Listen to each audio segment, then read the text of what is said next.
What's up, guys? Welcome back to Fish Over 6 Woodworking. My name is Peter, and today I'm going to be telling you how I turned this 2x6 into over $150. So let's get into it.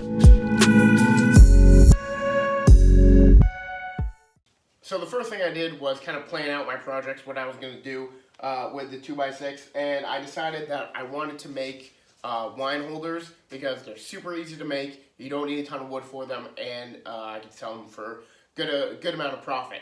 So one 2x6, I should mention, costs about $13 right now, which is insane. I know. I'm capable of turning it into more money, so that's what I did. So if you haven't seen my videos before talking about wine holders, this is it. Really simple. Just a piece of 2x3 with a hole in the middle and slanted top and bottom, and you just put the wine in like that, and it balances. Super easy, cool, and looks pretty good too. These I can sell for $7.50 each. I have an Etsy page where I sell them for $7.50 a piece. So I decided right off the bat I was going to make 10 of these.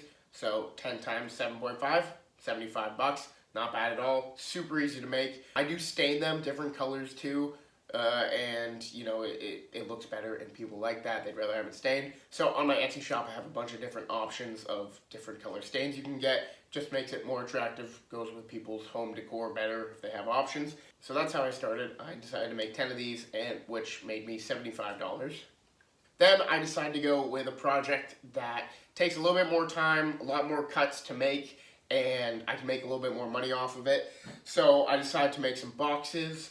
With the wood left over, I was able to make about 4 boxes, and then I had quite a few little scrap pieces left from this as well. So I was able to make 40 bucks off that, which is not bad at all, doesn't take a lot of work. And then I had a bunch of scraps left over. So far I've made 10 wine holders for $7.50 each, which turned into 75 bucks. 4 boxes for 10 bucks each, which turned into 40 bucks. So I've made $115 so far, which is not bad at all from one 2x6. I had a ton of little scraps left over, so I just decided to turn all of them into little business card holders.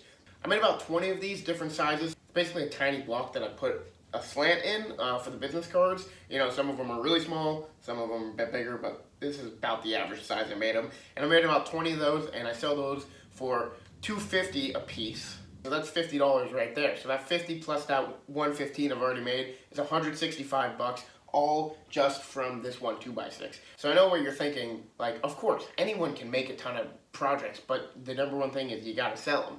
So I have an Etsy shop that's already pretty established. I have quite a few sales on some of my other products, like the wooden flags I make or the cutting boards I make. They come to my shop for that kind of stuff, and then they see that I make cheap little things like this, you know, $2.50 a piece, not that bad. And you know, so if they add it to their cart, I don't charge them shipping for something like this. So it's just, you know, a little thing that they pick up here and there. So I'm able to sell, you know, quite a bit of them. So that's basically how I do it. That is how I turn one 2x6 into over $150. I think we figured out it was 165 bucks, which is not bad at all, especially with the price of wood rising right now. I mean, you really want to make the most out of your wood. So yeah, that's how I do it. Thank you so much for watching. If you like it, please like, comment down below any other videos you'd like me to make, and please subscribe. But until next time, thanks for watching.